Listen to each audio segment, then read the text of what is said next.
Bir başka madde, 9. madde. Eğer bu direkt imanla ilişkiliyse, direkt bu mesele imanla ilişkiliyse, burada bir grup var, bunun inkarı ve bundan uzaklaşmak küfürdür. Biz burada hemfikiriz, burada bir ihtilafımız yok, hiçbir ihtilaf yok, burası sabittir. Bir de Medine'de yaşayan gruplar vardır.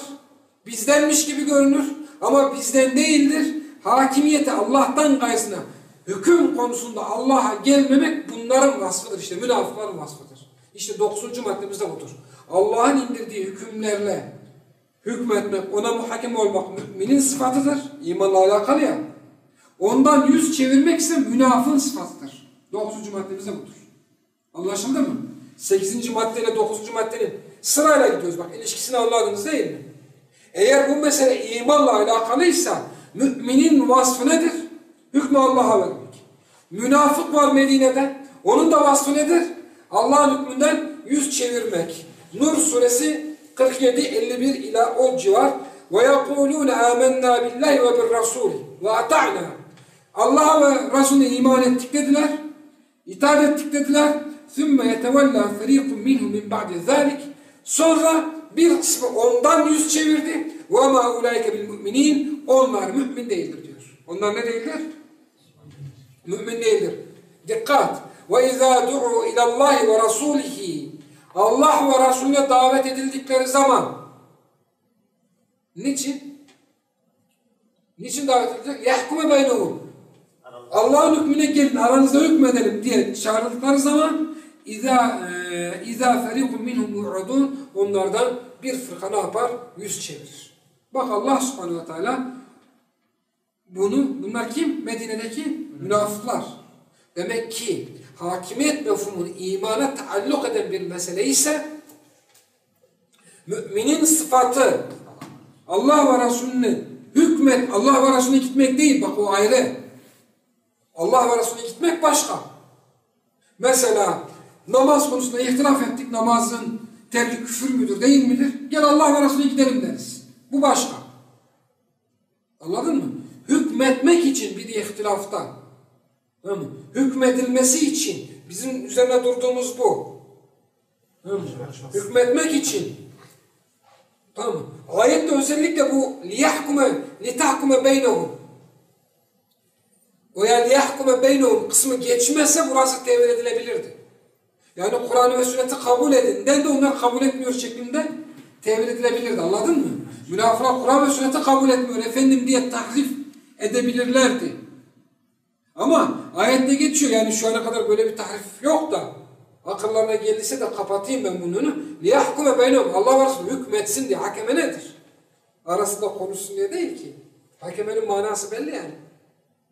Onlar gel aranızda, sizin aranızda ihtilaf ettiniz ya, aranızda Allah ve Resulü hükmetsin. لِيَحْكُمَ بَيْنَهُمْ demek ki neymiş? Bu münafığın vasfıymış. Bir başka ayet. وَاِذَا قِيلَ لَهُمْ تَعَالَوْا اِلَى اللّٰهِ مَا اَنْزَلَ اللّٰهُ وَاِلَى الرَّسُولِ Onlara Allah'ın indirdiğine ve Resul'e gelin dendiği zaman رَأَيْتُ الْمُنَافِقِينَ يَسُدُّونَ عَنْكَ سُدُودًا Münafıkların senden büsbütün kaçtıklarını görürsün. Bu da Nisa suresinin 61. ayetidir. Peki burayı tarif edebilirler mi? Hüküm kelimesi geçmiyor burada. وَاِذَا قِيلَ لَهُمْ Onlara dendiği zaman تَعَالَوْ gel اِلَى مَا اَنْزَلَ اللّٰهُ وَاِلَى الرَّسُولِ Allah'a ve Resulüne gel. Kardeşim bu münafıklar Allah'ın kitabı ve Resulü'nü kabul etmiyor ki. Hükmü değil sadece. Allah ve Resulü'nü kabul etmiyor diyebilirler ama bu ayetin hemen üstünde muhakemeye gelmeyenlerden Nisa 60 muhakemeden bahsediyor. Neden bahsediyor? Hemen üstünde muhakemeden bahsediyor. Tağuta muhakeme olandan bahsediyor, arkasından da buradan bahsediyor. Anlaşıldı değil mi? Peki bir ayette okuyalım. İnnemâ kâne kavlel mü'minîne izâ du'u ilallâhi ve rasûlihi liyahkume beynahum en yekûlû semî'nâ ve ata'nâ ve ulâike humul müflihûn. İşte Kur'an müminin sözü. Allah ve Resulü gelin aranızda hükmetsin dendiği zaman işittik ve itaat ettik demektir. Dikkat edin, bu iki okuduğum iki ayette üstteki konuyla bağlantılı. Bak, kimin sözü Bu şekilde bak imanla alakası. Anlaşıldı değil mi? İmanla alakasını ortaya koydu.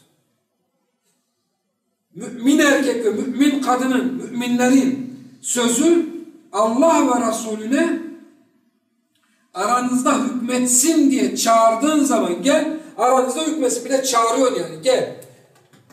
Buna davet ediyorsun. Bu çağrıyı illa şey anlamayın. Hadi siz ikiniz değil. Tüm şu an biz Allah ve Resulü'nün hükmüne davet ediyoruz değil mi? Gelin Allah'ın indirdiğine hükmedin. Gelin Resul'e inenle hükmedin. Gelin sünnetle hükmedin diyoruz. Müminin kavli. Eğer bu yöneticiler, bu idareciler müminse işittik ve itaat ettik diyecekler. Büsbütün kaçıyorlarsa bu da münafıkların vasfıdır. Bu da kimin vasfıdır? Münafıkların vasfıdır. Ve vallahi bizim burada parantez açıp şu hususa değinelim. Bizim içinde yaşadığımız şu sistemde, bu sistemin yöneticilerinde hiçbir beklentimiz yok. Onların bize yönelik zulümlerini üzerimizden kaldırmalarına yönelik dahi bir beklentimiz yok. Tek bir beklentimiz var. Bizim onları çağırdığımız davetimize icabet etsinler. Bu bizim şahsi davetimiz değil. Bu tüm Resullerin ortak davetidir. Bu tüm Resullerin tarih boyunca Nuh'un, Lut'un, Şuayb'ın davetidir. Gelin Allah'ın indirdiğiyle hükmedin. Bu Muhammed sallallahu aleyhi ve sellemin davetidir. Eğer onlar bu davete icabet ederse bu ayet gereği اِنَّمَا كَانَ قَوْلُ الْمُؤْمِنِينَ اِذَا دُعُوا اِلَى اللّٰهِ وَرَسُولُهُ لِيَحْكُمَ بَيْنَهُمْ aralarında hükmetsin diye Allah ve Resulüne davet edildikleri zaman müminin kavli nedir? En yekulu semi'na ve ata'na. İşittik ve itaat ettik. Eğer günümüz yöneticileri kurtulmak istiyorlarsa, felaha ermek istiyorlarsa ve ulaike humul müflihun. Onlar işte kurtulanlar onlardır, felaha erenler. Bu çağrıya icabet etmek zorundadırlar. Bu çağrıya icabet etmedikleri zaman ise bir önceki ayette okuduğumuz gibi onları Allah ve Resulüne davet ettiği zaman münafıklar ne yapıyor? Senden yüz çeviriyorlar ve senden büsbütün kaçıyorlar. Ve bizim de çağrımız sadece budur. Beklentimiz sadece budur. Bugüne kadar terörist, harici veya farklı isimlerle suçlanmamızın, cezaevine atılmamızın sebebi de budur. Sadece bu çağrıdır. Önümüzdeki derslerde anlatacağım, örnekler vererek anlatacağım kardeşler. Bizimle diğer tümünün arasındaki en önemli fark da bu akidedir işte. Birçok hususta yüzlerce müşrik cemaatle ortak düşünebiliriz ama hakimiyet mefhumunda aynı şeyleri düşündüğümüz tevhid ehli Müslümanlardan başka hiç kimse ama hiçbir cemaat yoktur. Kabirlere tapınma meselesinde Selefilerle, kendisini Selefe nispet edenlerle aynı düşünebiliriz. Hadislere uyma meselesinde birileriyle aynı düşünebiliriz. Kur'an'a bakış açısı meselesinde birileriyle aynı düşünebiliriz. Ama hakimiyet meselesi bizi diğerlerinden ayıran en önemli meseleden bir tanesidir. Evet. وَمَا كَانَ لِمُؤْمِنٍ وَلَا مُؤْمِنَةٍ اِذَا قَدَ اللّٰهُ وَرَسُولُهُ اَمْرًا Emir kelimesi geçti burada da. اَلَا لَهُ الْخَلْقُ وَالْاَمْرِ diye. Emir Allah'ın diye. Mümin kadın veya mümin erkek Allah ve Resulü bir işte, bir emirde hükmettiği zaman burada kada geçiyor. Bir mana hakemedir. Hakeme aslında bir mana kadadır. Tamam, bir hakemeyi tahrif ediyorlar. İşte nedir? Sen evde hanımına tuz, yemeğe çok tuz döktü diye bir tokat atsan, nefsinle hükmettin, kafir mi oldun falan diye hakemeyi tarif edebiliyorlar. Hakemenin manası kadadır. Kada o manaya gelmez. Hanıma evde tokat atmak kada değildir yani. Anlaşıldı mı? Kada tabi. Hükmetmek. Helal ve haram tam manası. Kadanın tam manası helal ve haram koymak. Yasaklamak ve serbest etmek. Tam manası budur. وَمَا كَانَ لِمُؤْمِنٍ وَلَا مُؤْمِنَةٍ اِذَا قَدَ اللّٰهُ وَرَسُولُهُ اَمْرًا Mümin erkek ve mümin kadın neyle birleştirdi hakimiyeti? İmanla birleştirdi. Müminin vasfı neymiş? اَنْ نَكُونَ لَهُمُ الْخِيَارَةُ مِنْ اَمْرِهِمْ Kendi işlerinde, kendi iç işlerinde farklı bir şey düşünmeleri, o yola gitmeleri neyir değilmiş? Mümkün değilmiş. Allah subhanehu ve teala nasıl ki hükmü kendisine tahsis etti, hakimiyet mefhumunu imanla birleştirdi, bundan yüz çevirenleri münafık olarak isimlendirdi, aynı zamanda bunlardan yüz çevirenlerden de ne yapmıştır? İmanı nefyetmiştir. İman ne yapmıştır? Nefyetmiştir. Biraz önce okuduğumuz Nisa suresi ayeti bunun delilidir. Onlar buraya gelmedikleri sürece ehli iman olmazlar. Ama bunun en açık delili Nisa suresinin 60. ayetidir. Elem tara ilellezine yez'umune ennehum amanu bima unzile ileyke ve ma unzile min kablik. Senden önce indirdiğimiz ve sana indirdiğimiz kitaplara inandığını zuhum edenleri görmüyor musun? Zannedenleri görmüyor musun? Zuhum kelimesi bu imanı nefyetmiştir. Bizim aramızda kendisinin trilyoner olduğunu düşünenler var ya, düşünen kelimesi onların trilyonerliğini ne yapmıştır? Bitirmiştir. Ayetteki zuhum gerçek olmayan yalan bir iddia manasındadır. Ne demektir? Gerçekleşmesi mümkün olmayan, gerçekleşmesi de mümkün olmayan. Hakimiyet mefhumu kitabında zuhum kelimesiyle ilgili ayetleri ben orada açıklamıştım. Bu onların zannıdır falan diyor ya. Gerçekleşme ihtimali olmayan bir düşünce. Neymiş bu? Sana indirdiğimiz kitaba ve senden önce indirdiğimiz kitaba iman ettiğini gerçekleşmesi. Yani iman nefyetti mi? Kaldırdı mı ortadan? Kaldırdı. Bu adamlarda iman yokmuş. Bak. Hakimiyet mefhumundaki hata, eksiklik imanı ne yapıyormuş? Peki niçin götürdü? Yuridun en yetehakamu ilet tağut. Onlar tehakeme. Tağutta muhakeme oluyorlar. Ne yapıyorlar? Tağutta muhakeme oluyorlar. Hocam muhakeme olmayı istiyorlar. İstemezsek ne olur? İstemezsek gitme. Giden istiyordur. Giden ne yapıyordur? İstiyordur. Bitti yani. İradenin manası bu. Ben kalbinden isteyip istemi nereden bileceğim? Çok güzel örnek veriyoruz. Sefer Havali mi? Muhammed Kutup mu? Tam hatırlamıyorum. Yani Sefer Havali. Şerh-i Tahkim-i Kavani'nde bir kızı istemeye gittin ya, alacaksın, evleneceksin. Adama sorulur mu sen bununla evlenmeyi istiyor mu istemiyor mu? Kız da kabul etti diyelim. Ne yapacaksın? Sen kıza sorulur. Kız da kabul etti. Şimdi evlenecekler ya. Gerçekten istiyor mu istemiyor mu diye sorulur mu? Adam zaten gelmiş. Adam zaten atmış yani. Anladınız değil mi? Sefer Havali buna. Ya da mesela araba alıyor. Pazarlık yapıyor, araştırıyor filan. Gidiyor, parasını ödüyor, arabayı alıyor. Kardeş sen bu arabayı almayı istiyor musun? Yok istemiyorum yani, öylesine aldık işte dursun diye. Böyle bir şey var mı? Bu komedi. Yani bu adamlar mantığı da tahrif ettiler. Yani ayetleri ve hadisleri tahrif ettiler ya. Akide-i tevhidi tahrif ettiler ya. Mantık, kelam, dil, her şeyi tahrif ettiler. Yani her şeyi tahrif ettiler. Yuridune irade ediyor. İrade etmezse kafir olmaz. Ya irade etmezse gitmez ki. İrade dışında yapılan fiillere ikrah şartıyla yapılır. İkrah varsa irade dışıdır değil mi? İradeyi ortadan kaldıran nedir İslam'da? İkrah. İkrah yoksa yapılan her fiile irade ismi verilir. İkrah yoksa yapılan her. Yuridu ne demek? İkrah olmaksızın gidiyorlar demektir.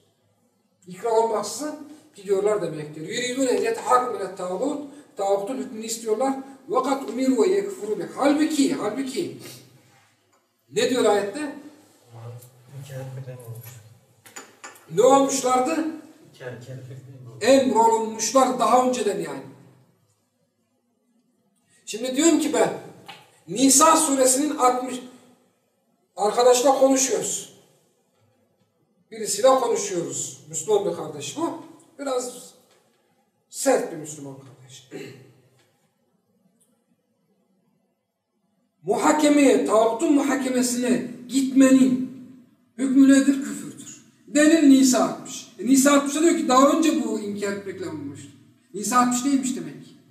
Bu Nisa 60'da sebebin üstünde bahseden adam kafir olmaması lazım. Çünkü daha ayet inmedi ki. Adam gittikten sonra ayet indi. Öyle değil mi?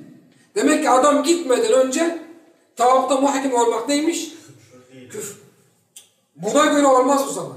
Eğer, tekrar anlatıyorum, tağuta muhakeme olmanın küfürlülüğü, küfür olması Nisa 60'la sabitse bu adam gitmeden önce kafir olmaz. Ayet inmedi daha. Uyarılmadı. Yani böyle bir ayet inmedik, bunun küfür olduğu inmedi ki. Bir de ayetin içinde ne diyor? وَقَدْ اُمِرُوا يَكْفُرُوا بِهِ Tağutun muhakemesini, onun hükmünü önceden reddetmekle onlar emrolunmuşlardı zaten. Bak daha önce de emrolunmuş bu mesele. Ayet bu açıda bir ihbarı gibi yani önceki şeyi yapıyor yani. Haber veriyor. Yani bu böyleydi yani. Yuridu şeytan yudillahum dalalen ba'ida. Bir başka ayet Maide 43 bununla ilgili. Bu başlığımız ne? Allah hükmü başkasına tahsis edenin imanını nefretmiştir. Hocam hep aynı şeyleri söylüyoruz. Tabii hep aynı şeyi. Baştan beri aynı şeyleri söylüyoruz. Kur'an'da 13 yıl boyunca aynı şeyi söyledi. Tağuta onun hükmüne giden Allah'a şirk koşmuştur. Hüküm Allah'ındır. Yani bütün söylediğimiz hakem Allah'tır. O hükmünü koyacak. İnsanlar da ona boyun eğmek zorunda. Buna boyun eğmeyen müşriktir. Allah'ın yerine başkasına boyun eğerse onu ilah edilmiştir. O da hakimiyet konusunda Allah'a şirk koşulan şurekadır. Mesele bu kadar basit. Bir başka ayet. Maide 43. وَكَيْفَ يُحَكِّمُونَكَ وَعِنْدَهُمُ التَّوْرَاتُ فِيهَا Fiha hukmullah. Onlar yanlarında hükmü olan Tevrat olduğu halde nasıl da sana geliyorlar? ثُمَّ يَتَوَلَّوْنَ مِنْ بَعْدِ ذَلِكَ Sonra da hükümden yüz çeviriyorlar. Ne yapıyorlar? Hükümden yüz çeviriyorlar. Yanında Allah'ın hükmü olan Tevrat var. Oraya gitmiyorlar. Orada Allah'ın hükmü var bak. Ne var? Zina eden ne yapacak? Muhammed belki istediğimizi verir. Hadi oraya gidelim diyor.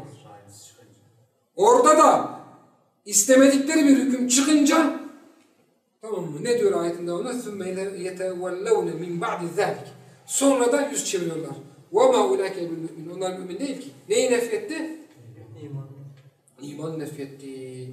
Bu da bitti. Bu da 10. maddemizdi. Geldik 11'e. İbadet ve hakimiyet ilişkisi. Şimdi hakem olan Allah ise hükmü ona tahsis etmek nedir? Demek ki hakimiyetle ibadetle ne bir alakası olacak değil mi? Allah'tan karşısına dua etmek şirk midir? Dualara icabet eden sadece Allah mıdır? Allah'a dua ettiğin zaman demek ki dua ile ibadet arasında bir ne vardır? İlişki vardır. Aynı şekilde hakem olan Allah ise hükmü ona tahsis etmen senin vacip ise ondan başkası bu sana emredilmiş ise senin hükmü Allah'a tahsis etmen bir ibadettir. İbadetle de bir ilişkisi olmak zorunda. Ayet inil hukmu illa lillah hakimiyet ancak ve ancak Allah'ındır.